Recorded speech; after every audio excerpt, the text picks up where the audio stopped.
Makes a bucket and a foul. Breakaway. Io. Oh, meet me at the rim and don't be late. Give me the hot sauce. Did you not get the memo? Derrick Rose can go upstairs. Oh, he's for Giddey. The steal. Wait for the lead. Yeah. Big time plays. Big time plays. Giddey for the win. Go! Oh, my God. I cannot believe this. Improbable. Welcome into a brand new edition of the Gimme the Hot Sauce podcast. Tim Kelley alongside. Stacey's going to join us in just a second from his home. Tim, you're back. We missed you.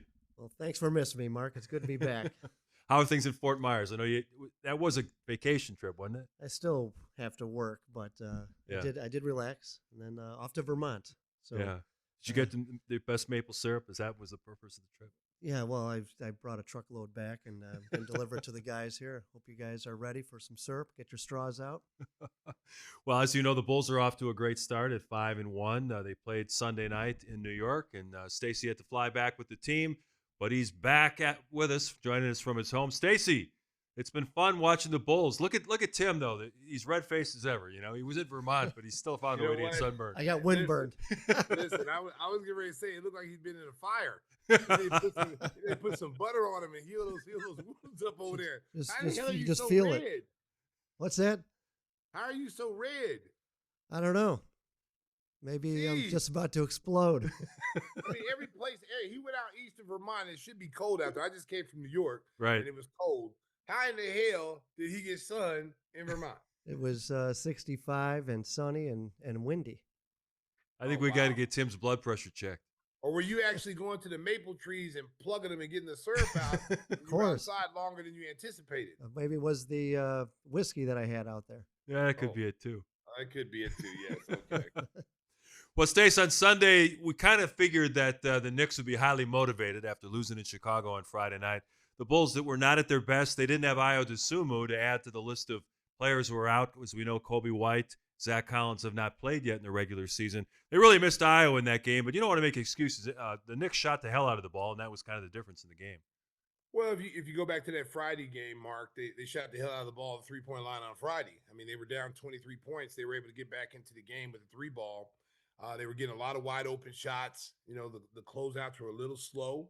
And I thought that would be the key going into Sunday's game, is that if they took anything away from it, it's like, hey, we can get shots. You know, they are aggressive defensively. They chase the ball. We can get the ball around quick, get shots, and they did that. I thought the Bulls looked a little tired yesterday. I thought they looked a little tired. And, you know, listen, there's a lot of pressure now on them. You know, they're not everybody's talking about them. They're not the team, before they always have been the team no one even cared about. And now, they're leading discussions on shows and podcasts, and everyone's talking about the Bulls. Now, for them, they have to learn how to handle success. This is new to them. This is new to a lot of them. So they have to learn how to handle success, and the pressure that comes along with winning is that when you're winning the way they're winning, people are going to put undue pressure on you. The city's going to put Bulls fans going to put undue pressure on it, because you have now showed them how you can play when you're focused and you got everything going in the right direction. You're teasing them. You tease them for 5-0. No one in their right mind thought they were going to be 5-0, but they're 5-0. But you tease them now with good basketball, ball movement, passing, no isolation plays, and very good defense. I'm watching Jalen Brunson. It's just so impressive. We had him on the show a little while back, local kid from Stevenson High School. Of course, his dad, Rick, is a player and coach for the Bulls. His development has been unbelievable, and he seems to really come out highly motivated against the Bulls. He had 19 points in the first quarter on Sunday, and he's had a slew of 30-point games against the Bulls. His development as a second-round draft pick has been astounding, Stacey. Well, I thought he should have been a first rounder. Yeah, he should have been. The kid's a winner. From high school to college, he's a winner. And, everybody thought he was too small, not fast enough, not athletic enough. But that doesn't measure a kid's heart. That doesn't measure a kid's basketball IQ. And he comes from a pedigree. His dad played in the NBA. Mm-hmm. And most kids whose father played in the NBA, especially the point guards, they're actually students of the game. They know how to study. They know how to break down tape. Jalen's had the luxury of sitting in a team meeting. He's had luxury of being in the locker room when the coach is talking to the players after a game. He's had the luxury of being around practice, working with the strength coaches, the basketball assistant coaches to work on his game. So he's had a wealth of knowledge that most kids don't get. And then you take it, he's a very cerebral guy.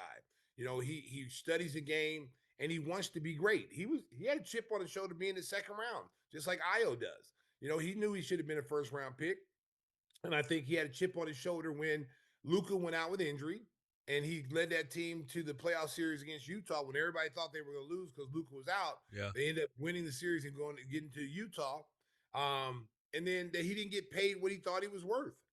They wanted to pay him like he was still a second round pick and then got mad at him because he decided to go somewhere else. And, collusion, New York, his dad's on the bench. Listen, New York offered him way more than what he was offered in Dallas, and he gets to start. So why wouldn't you jump there? And you're in a bigger market. Another triple-double for Josh Giddey on Sunday night. He's been a revelation. People talked about the contract and everything else, and he's just picked up where he left off last season. What has been your observations of Josh, going from the finishing up last year so strongly to just picking up where he left off? He's the real deal. I mean, he's the real deal. He's got a chance to be an all-star, multiple-time all-star. He's got a chance to be arguably the best point guard in the league. For what he does. The triple-double, he played to the very end yesterday. He's the one guy that looked like he had energy to play the whole game. His defense has gotten better. That's been one of the knocks. The three-point shooting when he came in was one of the knocks. He's not a good three-point shooter. He can't guard anybody. Well, he's doing all those things now. He's shooting close to 45% from the three-point line. He's getting out guarding people. He's rebounding the basketball like a power forward, which takes pressure off of Vooch and all these other guys that you have your point guard going there getting 9-10 boards a night. And he has a great feel for the game. He knows he's starting to get it, Mark, where he sees his team struggling a little bit, and it's like, okay, I gotta get a basket for us. I gotta go get a basket for us. I gotta make something happen. And he's not forcing it. He's just doing it naturally. Like he'll go in there and he'll get to the basket, he'll spin and he'll shoot over somebody, and that will stop a 6-0 run from a team. Like he's starting to understand that at the point guard position when to take over because he's still a pass first guy. He wants to pass the ball. He wants to give the ball up to people. But what I'm seeing right now this season is he's more comfortable with this team. He's more comfortable being one of the guys, if not the guy. And when his team needs a bucket, he's not afraid to go in there and go get it. You mentioned Io in passing there, and we were talking about Jalen Brunson being a second-round pick. Of course, he also was a second-round pick out of Illinois, and his development has been something to watch. We saw in the game Sunday how much they missed him when he wasn't there because playing with that second unit, the way he can push the pace, he can score in transition, and he's really improved his three-point shooting. Well, you missed his energy. You missed his ability to get the ball, take it from coast to coast, attack whoever he is. He also plays Jalen Brunson very well. Yeah. Jalen Brunson, I thought, and Cat, they didn't have to work yesterday on the defensive end. They were able to just be all offensive minded. And I'm not one to blame the officials. I thought the officiating was horrible yesterday. I thought it was one-sided. There was a lot of grabbing, a lot of holding, a lot of pushing and shoving. And, the Bulls are going to have to recognize, and this is where you miss Io because Io's a tough kid. Io is going to put the pressure on the defense. He's going to attack the game. I think what we're seeing now, and we saw a little bit of yesterday, and I like for it to start kind of, I want the Bulls not to be this kind of team, is when things don't go their way, they're looking for the officials, like, oh, I got fouled. Every single time down the floor, it seems like they got fouled. They did get legitimately got fouled, but you can't call every foul. But just play. Modest is in year 2. And Modest now is asking for fouls. And it's like you haven't put enough time in the league to get those calls. So you just got to keep playing hard. You got to keep doing what you're doing. And then subtly tell referees like, hey, Bob, you missed that call. Come on now. You owe me one. I mean, there's ways you can get calls. But every single time down the floor, I don't want to see him like Luka. I don't want to see that because you get a reputation. And Luka can get away with it because Luka's an elite player in this league. He's one of the top 5 players in the game, if not the best player in the game right now. So he can get away with it. Not a year 2 player. You can't get into that mindset of you complaining. Because last year, Modest as a rookie, you never saw him complain. He just got up, he got knocked on the floor, he got up, went down there, and just kept playing. But I think now because he's taken that next step and he had such a really good second half that he's kind of feeling himself a little bit. Like, yeah, I should get those calls because I'm that guy now. I should get those calls. No, you're not going to get those calls because you're not that guy in their eyes. You're still a second-year player, still trying to figure it out and find your way. And I don't want him to get into that point because he's going to be a great player for the Bulls. I don't want him to get into that point where he's calling for a foul every time he drives to the basket because you're starting to see that a little bit. And if I'm Billy Donovan, that's the one person I'm telling, I don't want to see you do that. You just play. Just keep doing what you're doing. You'll get those calls at some point. May not be now, but you're going to get those calls at some point. But don't let that take away from your aggressiveness. And that's what I like to see. Look, from all the team, not just him, but most of the guys. We talked about the fact the Bulls are probably the youngest team in the NBA when you take away Nikola Vucevic's age. I thought Vuce has really been playing well through the first 6 games of the season. You know, we talked about him on last week's show, but it was kind of funny on media day and then leading up to the season. It was almost like people were kicking dirt on him, like he was in the grave already. And he was like, "Hey, you know, I'm not that old. You know, I've still got good basketball left in me." And he's come out with almost a sense of I'm going to show everybody that I'm still a high quality center in this league. Well, he needs to because, going into the season, it was very clear that he wanted to be on a playoff caliber team. He's made that very clear. That he wanted to be on a winning team. This is before the Bulls are winning, And now that I think that he sees the Bulls are winning and they have the potential to be outside the playing game this year, and at least play in the playoffs, I think that's really like invigorated him. It's made him, give him a little pep to his step. I still say, I believe that because he's such a good low post player, he's got to establish low post for us. He's the only guy right now. When Zach Collins comes back, we got another legitimate post up guy. But we don't have with him and Smith. They're playing more pick and pop and shooting threes. They need to get inside a little bit more. They need to attack the defense a little bit more, put some pressure, especially Vooch, because if Vooch gets going, you have to double team. There was a play yesterday in that game. He got the ball in the post against Cat, and he starts making 2 dribbles. All of a sudden, a defender comes down and sits in his lap for the double team. He fired the ball back out. We knocked down a 3. He's very good passer. He's a very willing passer, and he's much more valuable, especially when we get off to slow starts and the offense is kind of bogging down. I'd like to see him with, think and go, okay, I got to go get us a bucket. I got to go, just like Giddey. It's my turn. I got to go down and post up. I got to get us a bucket, get us going here, get this momentum going again. And right now he's not doing that. All right, Whispers, what are your thoughts on the Bulls through 6 games? Well, I think when you move in the power rankings from 30 up to 13 in a week, you're doing something right. That's a good climb, isn't it? And that's a dramatic climb, and the Bears have almost done the same thing. But it's pretty remarkable to see that. And is it one of these things where it's chemistry with the young guys? And AK talked about that when he was on. And if you find the right chemistry, it plays a bigger role than who the guys are individually.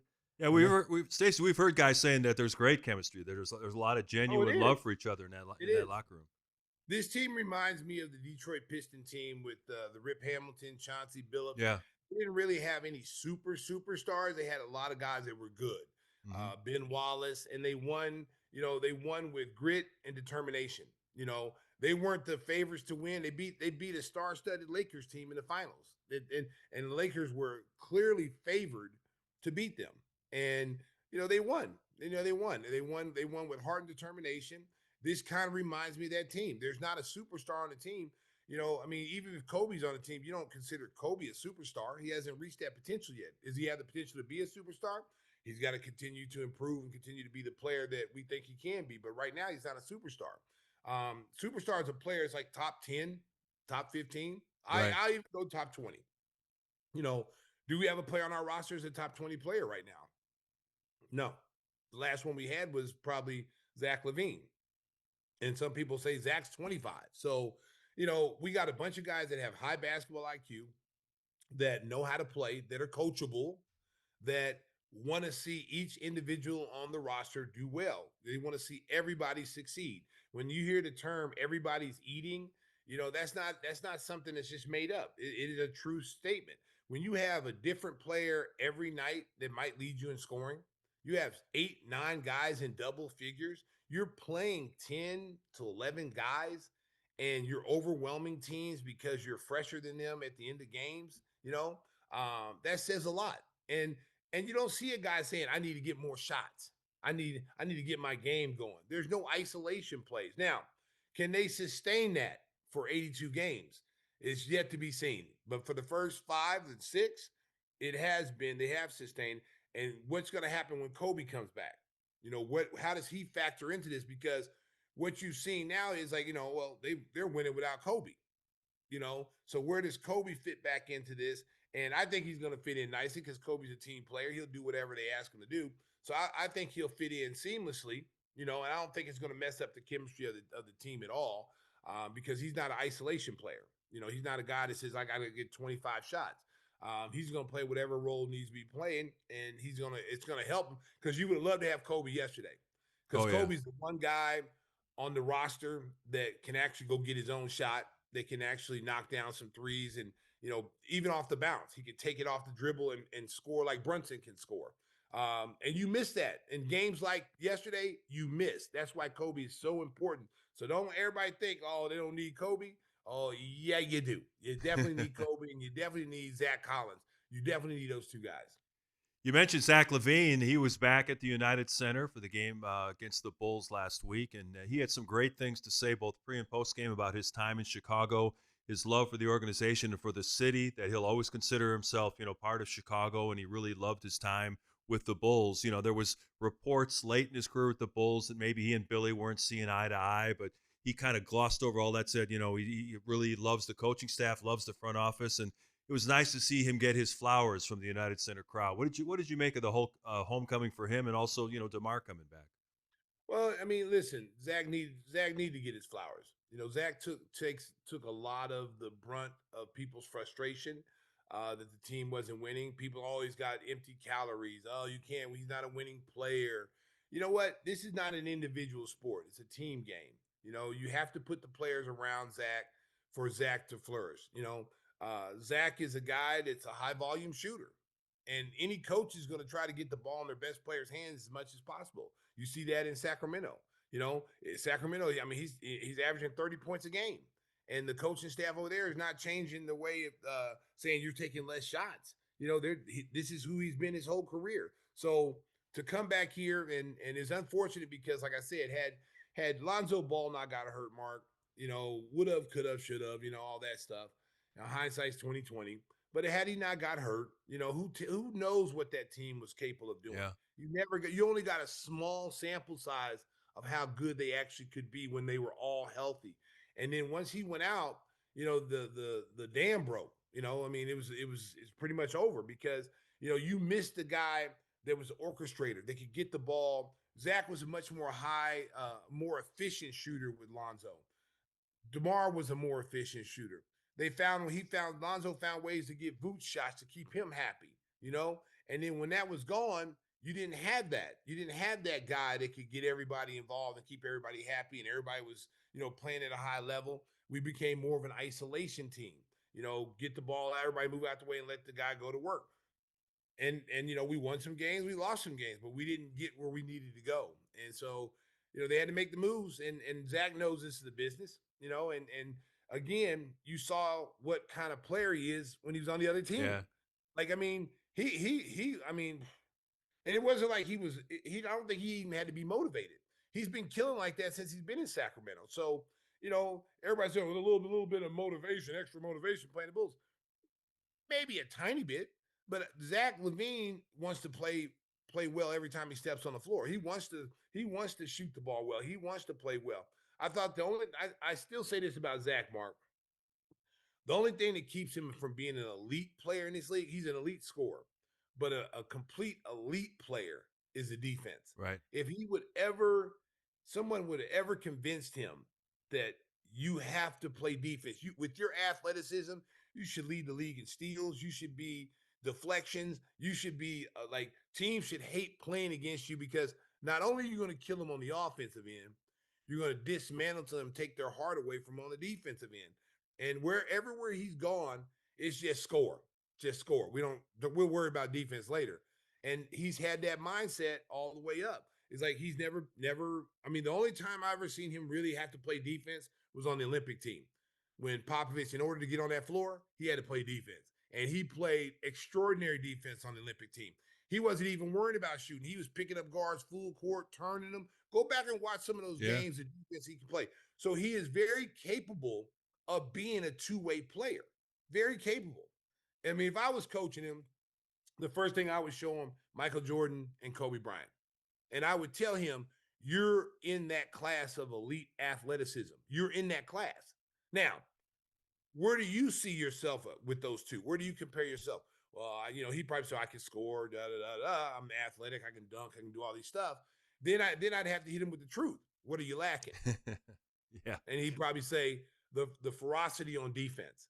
Yeah. Those two guys were ferocious on defense. They wanted to take your heart and let you watch it beat while they pulled it out your chest. And Zach's not on that level, but he could be on that level. He could have been on that level if he was really led to that side of it. If somebody would have really pointed him in that direction, I think he could have been that player. Yeah, and the Kings aren't a really good team, but they went up the road to Milwaukee over the weekend and they beat the Bucks at Fiserv Forum, and Zach had a huge game in that. So they're not a bad team, no, Mark. Zach, they're very similar to like how we looked. We had those guys. They're the Bulls West. Yeah, the Bulls West. They're not a bad team. So it's amazing that record is the way it is with the veterans they have on that team. Yeah, you got Westbrook, you got DeMar, you got Sabonis, you got Monk. They've got a really good solid nucleus. It's just that all those guys are used to being the number one guy. That's the problem. Nobody really wants to sacrifice their game to be the number 2, 3, 4, 5 guy and play a role. Everybody on their roster is a number one guy, and they go out and they play like a number one guy, and then all of a sudden that's why they're getting beat. Another guy that's kind of been up and down in his young career, Ja Morant. No one would question his athleticism, his amazing talent, his gravity-defying dunks. But then he kind of gave up on his team last week. I'm sure you saw that story, Stacey, where basically he was asked about what happened. He goes, "Go ask them." Blaming it all on the coaches for not featuring him enough in their offense. Here's a kid who had troubles off the court, was suspended for some of his behavior off the court, and nobody questions his talent, but you worry that he's not going to get the most out of it because of these attitude issues. Well, listen, when he says he's not featured enough, I mean, the guy takes 25 shots a game. How much more feature do you need? You just happen to have a bad game against the Lakers, which you wanted to play good, and you had a bad game. And for whatever reason, I don't know, I wasn't there. Maybe words were spoken on the sideline to the coach. Maybe the coach didn't like his attitude. I don't know. I wasn't there. Just you only hear one side of the story because the coaches are not coming out saying anything.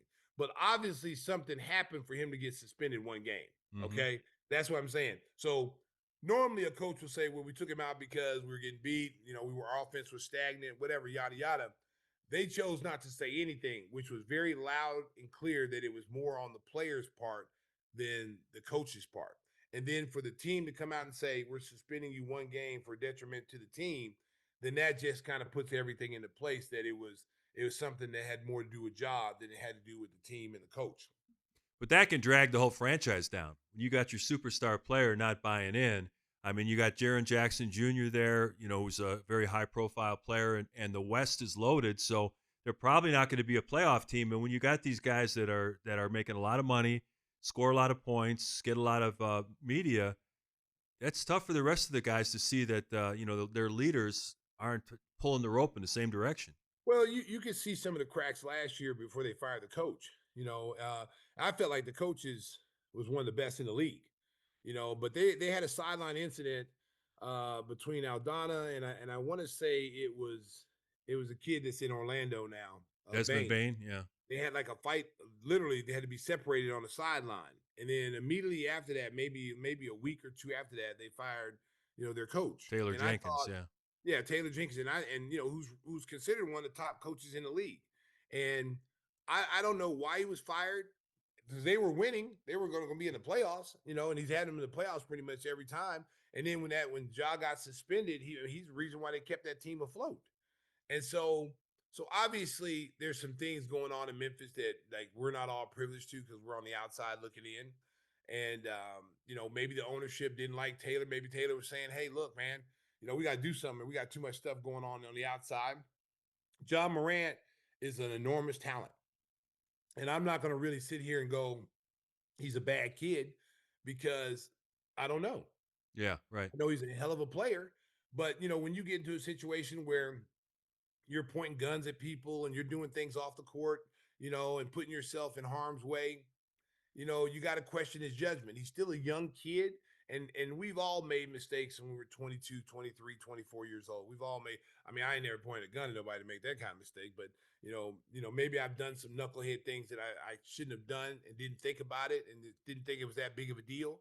And it turned out to be a big deal. So, I think he's been in some of those moments, but I think now, like his father, I think his father should get involved a little bit more. His father's more like a friend or brother from what I see, what I see on the outside. He likes the celebrity. He likes the limelight. He's at games with sunglasses on. He loves that, and this is it's like kind of living through his son. He used to play basketball, but didn't get to this point, and so now his son is at this point. And I think sometimes, as a father, you see your kids, as much as we love our kids, you see them doing things and they're kind of getting off track. You got to reel them back in, no matter how old they are. You got to, if they don't want to listen, that's on them. But you have to say, hey, look, you need to move back over here. You're going to end up, all he has to do is start, picking names, J.R. Ryder, Latrell Sprewell. Start looking at all these kids who are talented, who are no longer in the league because of their reputation, and no teams want to deal with that. And the NBA is getting to that point now.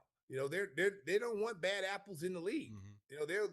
They'll get you up out of there. There's guys having a hard time getting on rosters now because of the reputation. So you don't want to have that kind of reputation. If you go to another team, you don't want that reputation if you're John Morant.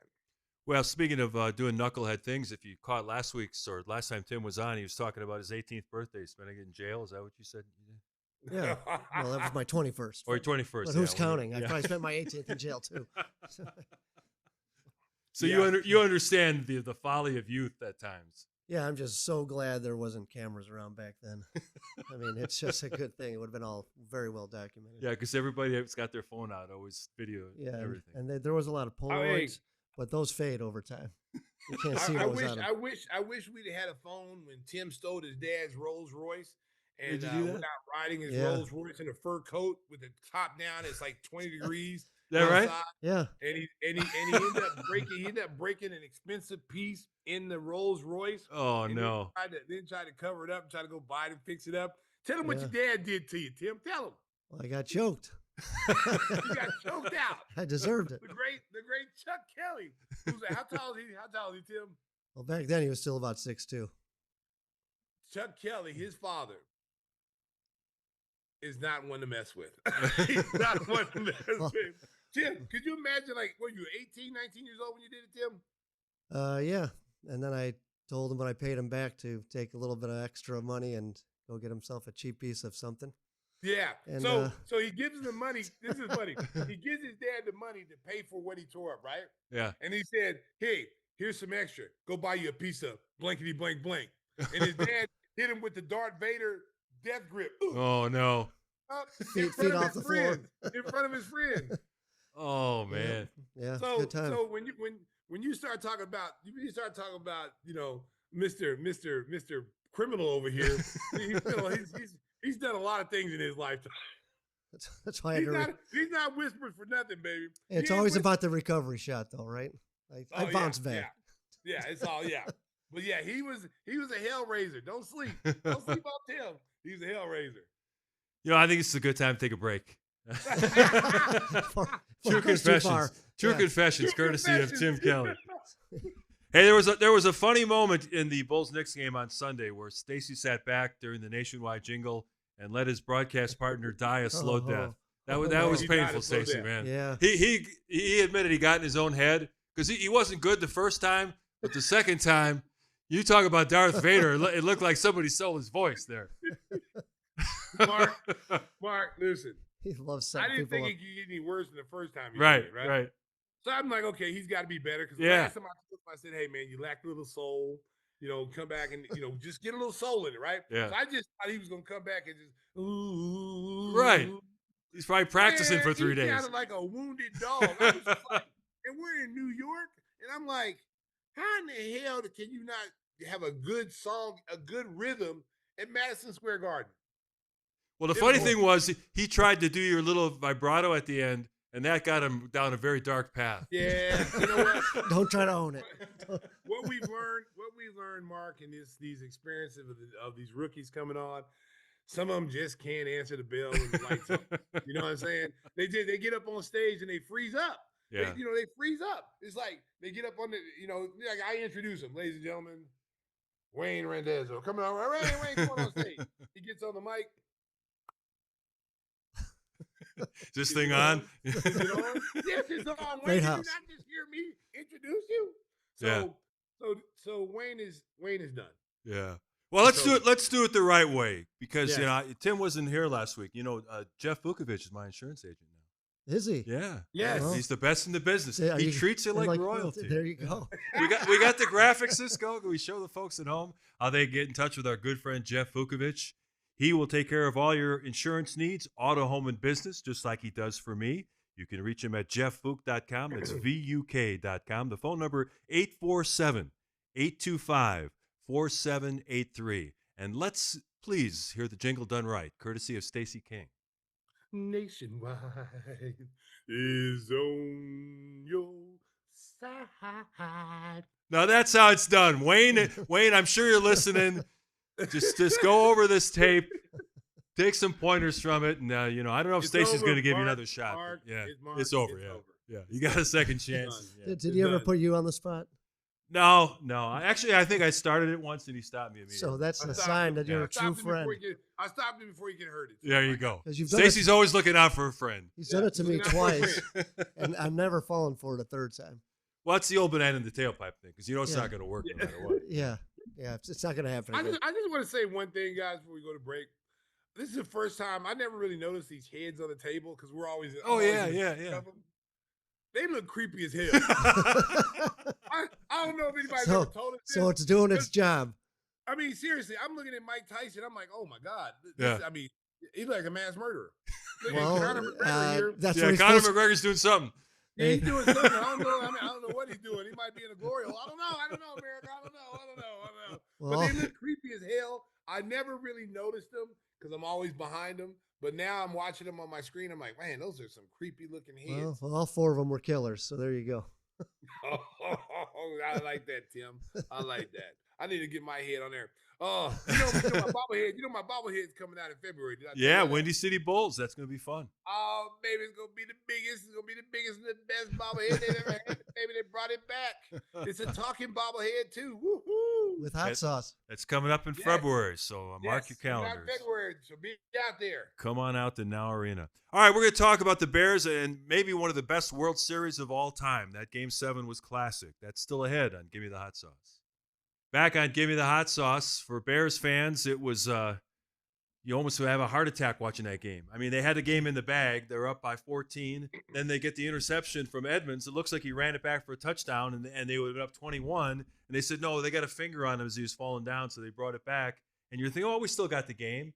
They let the Bengals score a touchdown, and then they go for the onside kick, which they had to do. And nobody ever recovers an onside kick. But this time it hits the foot of Daniel Hardy, and they get the ball. And it was just and to do something with it. Yeah. Mind-boggling. Just completely mind-boggling. I went to go get ready. I put it on my phone then. Yeah. To get ready to go out to dinner. And I'm like, well, this game's over. You're looking at 41-27. It's done. We're going out to dinner at 3 o'clock? How old are you? Well, Old Country Buffet opens at 3:30. They got all that pudding that people go senior through. Meals. The senior meals. Yeah, the senior meals. He gets there. I hit the tapioca I think you have to bowl meet first. Neil Funk for the buffet.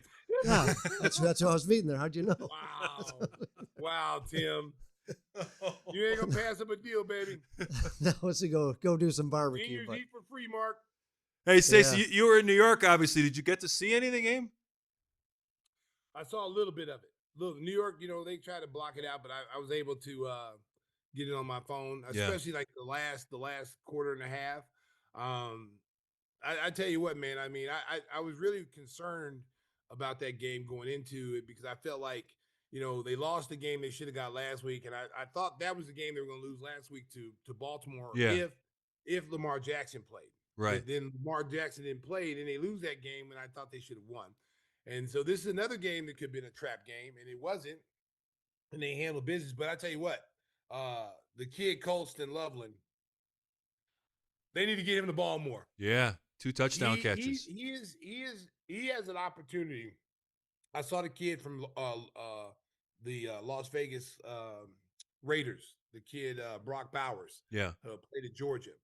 They're very similar in their skill set. Both are big tight ends. They can run. They can get open down the field. I would like to see the Bears use him more. He catches the ball like a wide receiver.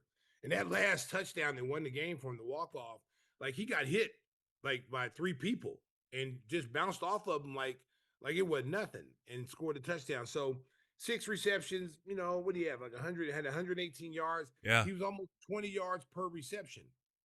And he was the first Bears rookie since Mike Ditka to score 2 touchdowns in a game, which is pretty remarkable. Yeah.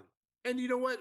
I guarantee you, I was talking about this during the game, is that I guarantee you that the coaching staff, the head coach is talking to, he's talking to Caleb Williams and saying, hey, look, it's great, you're finding Odunze, but there's other receivers. We got to start spreading the ball around.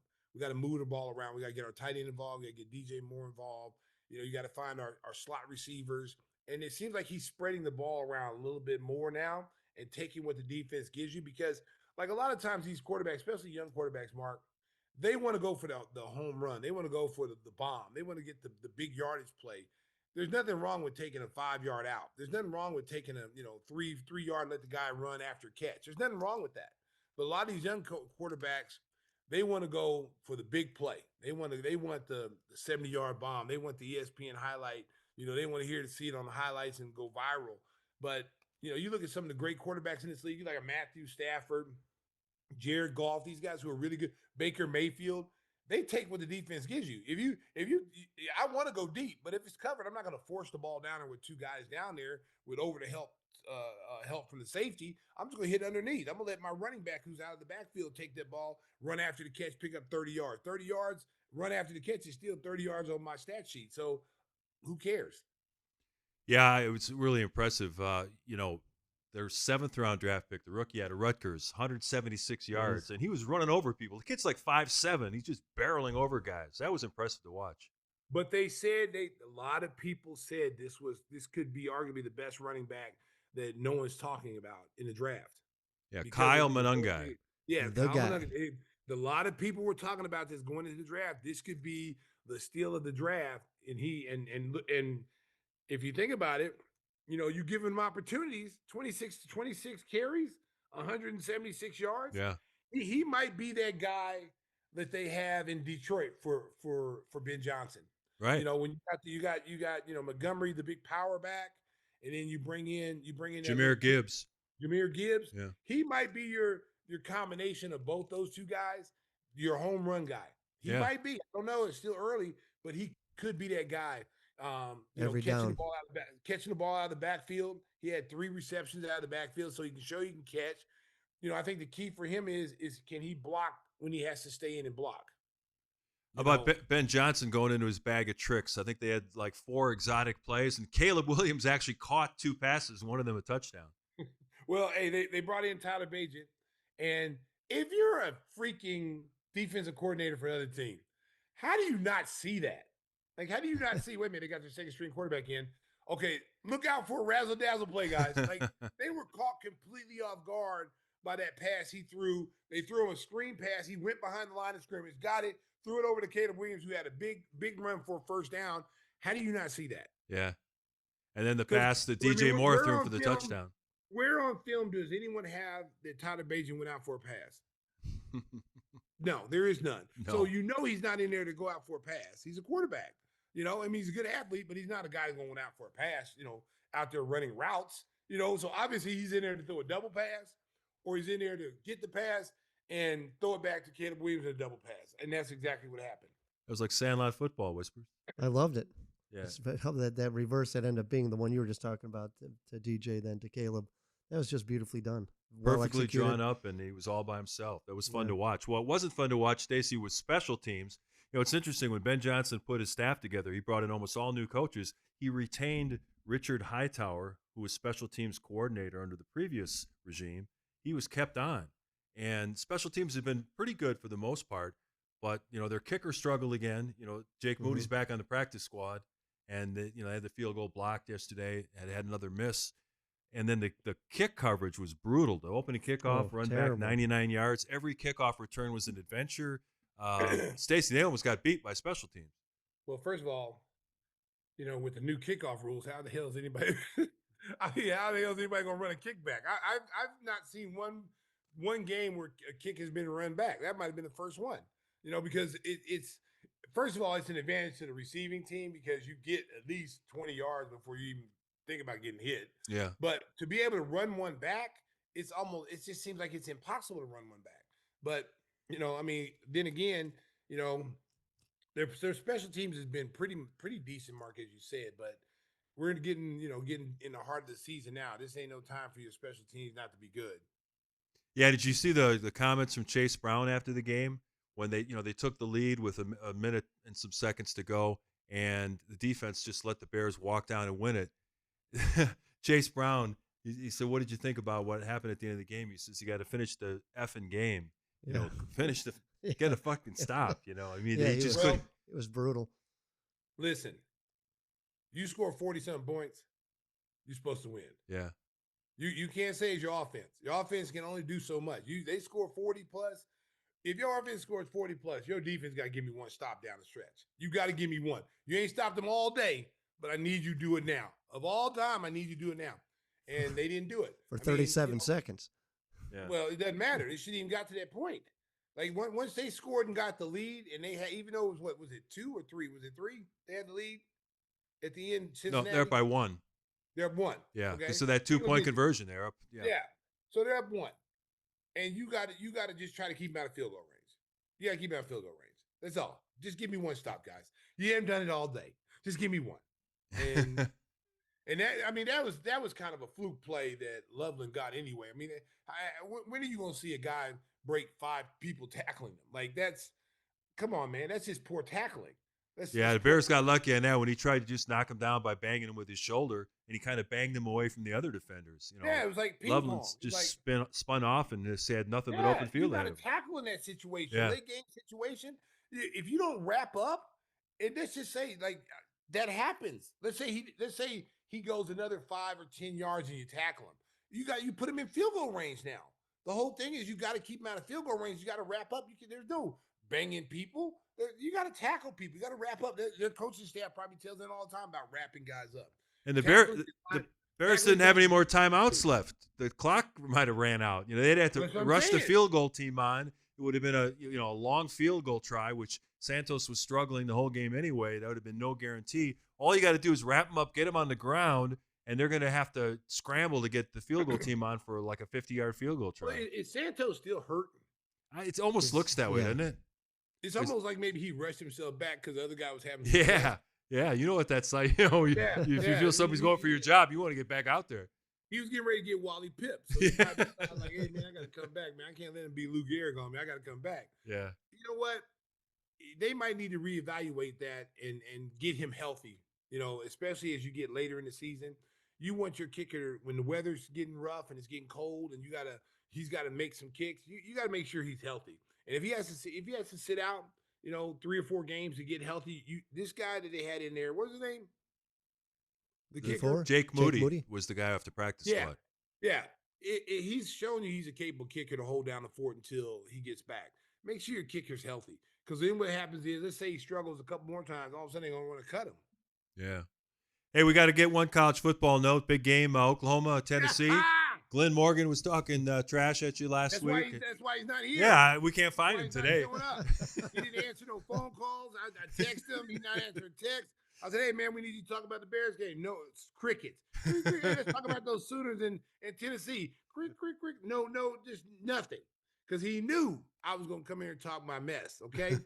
Oklahoma went into Knoxville. Yeah. 108,000 people and smacked them. Smacked them, baby. Won the game, dominated the game, and now we're in the top of the SEC, baby. with one loss. Ranked number 11, and there's some talk that maybe the SEC gets 5 teams in that playoff. Well, if Oklahoma keeps playing the way they do, we might find ourselves in the playoff game. That's true. Yeah. That's what we're shooting for. Our quarterback looked a lot better in this game than he did the last 2 games coming back from hand surgery. So yeah, he probably rushed back too. Yeah, he rushed back. Well, no, the coaches rushed him back because they wanted him for that Texas game. Yeah, they were that Texas game undefeated. And Texas, SEC, it's a rival game. He wasn't ready to come back. It was clearly obvious he wasn't ready to come back. They thought he could get by with his legs. No, you're not in a rivalry game. And Texas was limping in. They had just lost to Florida the week before. It doesn't matter what the records are when those 2 teams play. You can throw it out the window because it's a rivalry game. Just like if you throw Georgia and Florida, it doesn't matter that Florida might have been struggling. It's still a big game for both those programs. Yeah, it's going to be fascinating to see which teams get those final spots, those at-large spots in the college football playoff. But I think Northwestern's doing pretty good. What's their record? Yeah, they've been on a tear. They're 5-3. 5-3. Yeah. Yeah, they may be getting the toilet bowl game. That's the only bowl they're going to, the toilet bowl. See, that was unnecessary. Yeah, Oh, wow. it's not unnecessary, Mark. It's not unnecessary. He said many times that weasels throw me under the bus. No, it's necessary. It's necessary. Yeah, we'll see about Anytime that. I can get a dig in, I'm taking a dig, buddy. See what's going to happen then? Like next year, they're going to be on that schedule. Watch them play each other. Is just one of those weird schedule things. And watch the. And we're going to the game. No, we're going to the game. Wherever it's at, we're going to the game. That's what we do. We upset someone's season, make sure they're done. We don't win anything, but man, we're going to make sure they play Michigan at Wrigley Field in a couple of weeks. Yeah, they've done it to Michigan a couple of times too. Have they played Indiana yet? No. No. They did play Indiana. Oh yeah, that's right. Yeah, that was. They actually played them closer than most teams did. Indiana won by 50 again this weekend. Yeah, Indiana's offense is crazy. They're just a machine right now. They might be the best team in the country. They're still just number 2 though, right? People better start. Yeah. Hey, people better start taking them seriously. Oh yeah. Indiana's not a basketball school no more. they better start taking Indiana seriously. They're gonna end up winning a national championship, and people are gonna go, where'd they come from? Yeah, because they were. That was an impressive win. They played Rutgers. Who they play this weekend? They beat somebody. Maryland, I think. Somebody. Maryland. Yeah. And Maryland's not a bad team. No. They thought that might be a tough game because it was at Maryland, and they still ended up destroying them, scoring 55 points. They got weapons all over the place. Yeah. Their quarterback is. They said their quarterback is could be the number 1 pick. Yeah, he might be the Heisman front runner now too. Yeah, he might be. Yeah. I still say I'm looking at the games outside, like who would be a possible deal. Like Georgia's always going to be looming. Yeah. Georgia. How about Notre Dame? Notre Dame is trying to sneak back into the picture. Right. They're trying to crawl back into the picture after those early losses. If they win out, they'll be in. You watch. Yeah, because NBC. Yeah. 10-2, they'll get in. Yeah, they'll put them in. Jeez, oh my God, they had 2 bad losses though. Those were bad losses. Yeah. Those weren't like, oh well, yeah, you played against a great team, you lost. Their losses were not very good. Well, the first one wasn't bad at Miami to start. Well, Miami wasn't Miami that everybody thought Miami was. Right. Yeah. They were favored by like 3 touchdowns to beat Miami. And then next thing you know, they end up getting beat by Miami. And then Miami turns out beat some other teams, ended up being like the number 2 team in the country at one point. And then they just lost to somebody. And then now people are questioning whether they're a national championship. You can't judge a team on losses, man. You just can't. Yeah. Now that you get into the playoff game with 2 losses, if you're SEC team, you might be able to get in with 3. Yeah, anything can happen over these last 3 or 4 weeks of the college season. It's going to be a lot of fun to watch. My Sooners in the playoffs. We're there, baby. And we're trying to play for the national championship because we do have a lot of national championships at Oklahoma. You know what I'm saying? Yeah, we've heard about that a couple of times. We're not new to the party like Northwestern. Northwestern doesn't have anything out there. I don't even last time they won the Big Ten. Speaking of teams that Stacey King loves, the Los Angeles Dodgers are your World Series champions. We will talk about one of the most entertaining World Series of all time. I love it. I love LA. Oh, boy. Can't wrap up the show before we talk a little bit about the World Series. I mean, as a Cubs fan, nothing's ever going to be 2016 for me. The drama of Game 7. Tremendous the drama. Indians come back to tie, and they win it in the 10th after that rain delay. But Game 7, I was watching. My son and his family were over. We were watching the game, and it was just one thing after the other was more unbelievable than what happened before it. I mean, the bottom of the 9th, in the middle of the inning, he puts Andy Pajes in center field thinking that he's got a stronger throwing arm because they had the bases loaded and 1 out. and then he jumps over the top of Enrique Hernandez and makes the catch. And I just heard this today driving in. Hernandez, Pa has said, are you okay? Because they collided. Hernandez went down to the ground and he goes, no, I'm just bummed that we lost. And he goes, no, I got the ball. He thought that they didn't catch it. Yeah, that's why he rolled into the wall. Yeah. I mean, the whole series of circumstances. First, you get a banjo hitter like Rojas. It's a home run in the ninth to tie the it. second one. Then they can't get the winning run in the bottom of the ninth. I mean, it was just crazy the way that game went. Stacey, what did you think about the way Game 7 developed? Well, I tell you what, it's one of the best World Series I've ever seen. Oh, yeah, yeah. That whole series was entertaining. Mhm. Like the whole series. I mean, from game one when they came back and they just blew the game open, and it just showed you that like the Dodgers are intimidating to most teams. You know, with all the star talent they have, the pitching that they have. You know, most teams going against the Dodgers thinking they don't have a chance. But the Blue Jays weren't afraid at all. They were like, "Hey, we're just as good. We may not have the payroll, but we can play baseball too." And it was very evident that they came in there believing they could win. And they honestly should have won the World Series. But they, you have chances, and to beat the man, you got to beat the man. So to be the world champions, you got to beat the world champions. And they had their opportunities and they didn't do it. I thought in Game 7, I thought, when Rojas hit that home run, and I was like, oh man. And then Ohtani comes back up, and I'm like, okay, he's got a chance to take the lead. He's gonna hit a home run. He swings the first damn pitch, and I'm like, it flies out. I'm like, come on, Ohtani, take a couple, big guy. Get your pitch you want, because you got them on the ropes now. Because you can see the frustration in the picture. You can see the shoulders drop of the player. So you had him, and he goes up and swings, and I'm like, oh man. And then that catch by the out center fielder, Pages. Man, I'm telling you what, dude. Because Kiki Hernandez was not catching that ball. Yeah. It kind of reminded me of Sandlot, Benny the Jet. When Benny the Jet ran, and he knew his teammate wasn't going to catch the ball. And he pulled a Benny the Jet move. Because Kiki Hernandez was not going to catch that ball. He was going to run into the wall, and that ball would have hit there, and they'd have scored and run the game over. That was a hell of a catch. That's going to go down as one of the best catches ever. Then the play that Rojas made with bases loaded. Right. They hit a shot to him in the hole. He lost his footing and still threw a dart. And then the catcher, Will Smith, thought his foot came off, so they had to go look and see if that was the case, because then the game would be over then. And I'm like, oh, you can't. No, come on now. You can't do this. You can't do this. You can't do this. But his foot got back on. Had that guy not slid, he might have made it. Yeah, there was no tag there, so he could have ran straight through. Yeah, and he didn't get a secondary lead. Stacey, he kind of froze. I mean, he should have been another 10 feet down the line, and he scores easily. Listen, even in youth league, you know that. Yeah, if you got bases loaded, you got a huge jump. Yeah, you got a huge jump, because worst case scenario is going to be you're going to be out either way. But at least give yourself a chance if that ball is deep in the hole like it was. Because Rojas looked at second first to see if he could get that play at second, and then he fired that ball home, and he was off balance. And I tell you what, he had a strong ass arm to do that, because I was like, oh man, he took too long. And then had that guy had a better lead, he could have scored easily.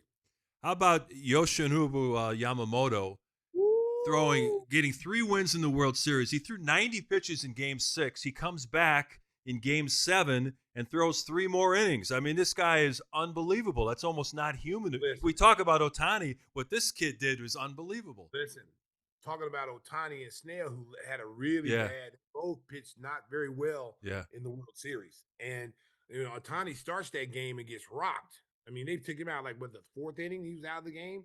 And they gave it that home run. It was like, oh. Yeah, Bichette did a 3-run homer. It's over for the Dodgers. It's over for the Dodgers. They're arguably their best pitcher just got rocked. Snell got rocked the first game. So their top 2 pitchers were done. This kid comes in unfazed at the moment. Unfazed. He had bases loaded at one point with no outs. And he was able to get out of the inning because all you needed was a fly ball. All you needed was a fly ball to score 1 run. The game's over. He ended up getting out of that jam, and you could just see the confidence in the Dodgers after that. It was just a matter of time before they pulled it out. And then, there's a lot of clutch plays in that game that you go, wow. It was a fun game to watch. I don't watch baseball as much. I watch it more when it comes to the playoffs because it's not much more exciting. But that World Series is one of the best I've seen. That was worth watching, and we were on the road too. So we were in New York, so I was watching Game 7 from New York. Of course, Yankees fans are all mad. They're mad because they're not there. So it's like, hey man, y'all gotta get back to spending money, bro. Y'all can't be spending money like a mom and pop store. Y'all want to win, y'all gotta do it just like the Dodgers did it, baby. We thought for sure you'd have the Dodgers cap going today. You know what? I thought about it, Mark. Yeah. But I'm wearing black today. So I had to throw in a little Orioles hat. There you go. See if the Orioles bounce back. They had a tough year. They fired their manager early in the year. It's still a nice looking hat. Yeah. Oh, yeah. Stacey can pull it off. Yeah. I can pull it off. Speaking of the Cubs, they got 3 guys won Gold Gloves. Nico Horner, Ian Happ wins for the 4th year in a row in left field, and Pete Crow Armstrong, of course, in center field. But Horner, he definitely he was. Yeah, and the funny thing about it is, he had the surgery on his arm, and he couldn't throw at 100% strength to start the year. Matter of fact, he didn't go to Japan because he was still rehabbing, and he hit like 290 something. He was good in the playoffs. He's developed into a really frontline player for those guys. Yeah, very nice. He's well deserving, especially when you overcome something.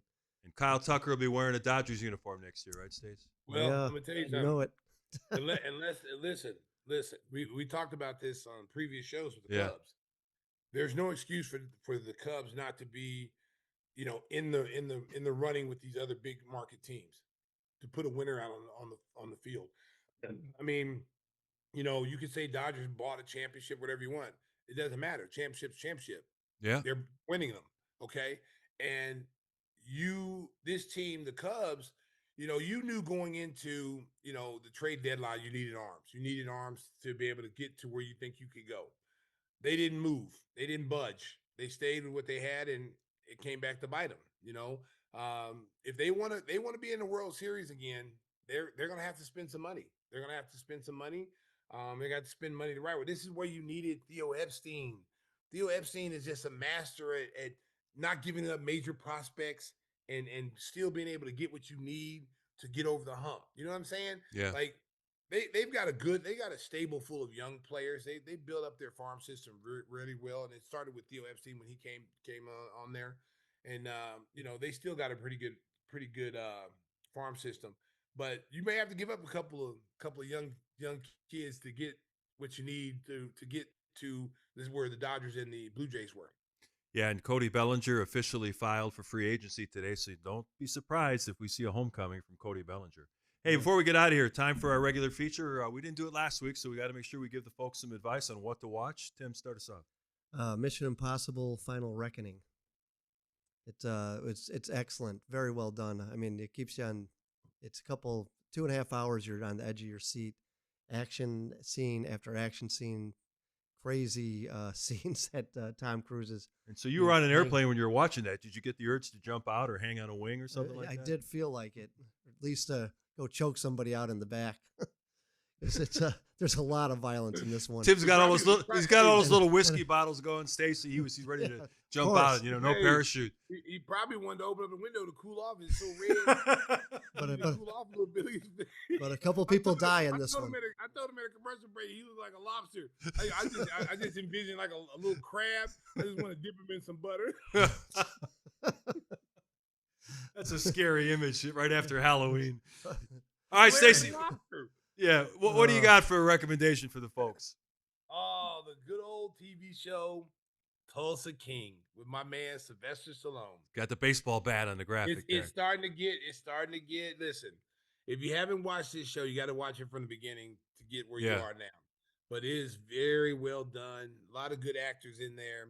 Sylvester Stallone is like this old grizzly gangster, and he's torn between trying to be legit and still be street. And so these last episodes, it's come to the head between him and his New York family. The New York family wants him to kick in all his what he's making in Oklahoma. They sent him to Tulsa because they thought it would ban him. They were banishing him to Tulsa. Old head, get out of here, go live your life in Tulsa, whatever. He ends up making a fortune through selling marijuana, which is legal down there. And he got part of that, and he started to make money after money after money. Now, New York has seen it and take notice. They're not making the money he's making, so they want a large piece of it. So he's caught in rocking a hard place right now. And he's fighting the Dixie mob, too. So he's constantly going against, you got the Kansas City mob, the New York City mob, and you got the Dixie mob. Yeah, it's a really good show on Paramount Plus. Another good show on Netflix called The Diplomat. Carrie Russell plays the ambassador to England, and her husband becomes vice president of the United States. And there's all kind of political intrigue. There's a big scandal about what happened with the submarine, with a nuclear weapon that was stolen off of it. They also have Allison Janney and Bradley Whitford from The West Wing are in there. Allison Janney is the president in season 3, so it's got a lot of good political intrigue. It's on Netflix. If you get a chance, check it out. I think we've done enough damage for today. Stacey, we appreciate you joining us from home. I know a lot of tough games coming up for the Bulls. Hopefully this strong start will continue.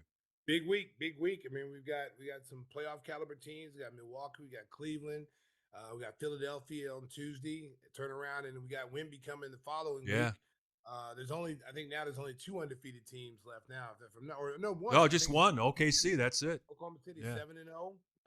So this week will give us a barometer a little bit of because we played some good teams, but we're getting ready to step up in competition this week. Right. Milwaukee and Giannis, they're playing really well. Cleveland is playing well. I mean, even though they're losing some games, they're still a playoff caliber team. Yes. Donovan Mitchell's been lighting it up. Yeah. And Philadelphia looks like they're the real deal with the rookie VJ Edgecombe. You got, Embiid's not happy with his minutes right now, so he's not playing the minutes he wants, but they were undefeated at one point. And then you got Wemby and the new look Spurs. They look like a team that is going to really cause some problems in the Western Conference. So it's going to be a big week for us. All right, so we'll be here to wrap it up next week on a new edition of the Give Me the Hot Sauce podcast, Whispers. Thanks for joining us today. We appreciate you being back. Yep, I'll be here. Thank you for the next week or so. From nude sunbathing in Vermont and bringing back syrup. No Giddey. Yeah, it was sent. Don't worry about it. And thanks for being our guest today. I'll send you some hot sauce. Thank you. Hey, Tim got a cigarette on the way out. Way to go. Back, Tim. That's right. All right, Stacey. Come back, buddy. Just like Whispers. Another episode in the books. Until next week. Drive home safely, Chicago. Beep, beep. Oh! He didn't come for the massage. He came for the facial. Don't shoot him. Does anybody know how to post videos to Facebook? There's a block party. Why did he get the invitation? That's a huge three. Mustard. Lonzo left alone. Sauce. Able to swerve, bend that corner. That's the last time I'm going to see it. Williams straight on. Got it.